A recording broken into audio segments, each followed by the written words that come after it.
Siz hali ham shukronalik yozsa pul oqib keladi deb o'ylayapsizmi? To'g'ri, avvallari shunday edi. 100 ta shukronalik yoz, baxtli bo'lasan. Kechir desangiz, patsientlar sizni psixolog ekan deb ishonib, pulini tashlab ketar edi. Ammo endichi, endi zamon o'zgardi. Endi ularni oddiy energiya, aura degan yoki mantralar bilan alday olmaysiz. Ular muammolarini sababini izlaydi. Savollarining javobini izlaydi. Ularga aniq tizim kerak, aniq natija kerak.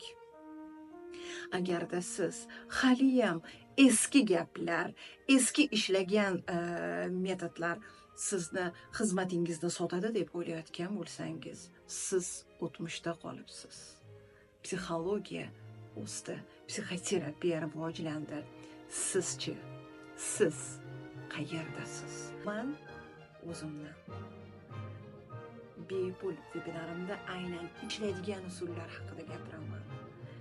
Buni Instagram sahifamda silkasini ko'ring, obuna bo'ling va ishlaydigan mana shu metod haqida o'zingiz uchun ma'lumot oling.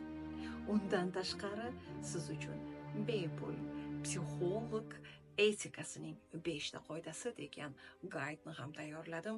Buni ham olishingiz mumkin. Demak, sizni webinarimda kutib qolaman.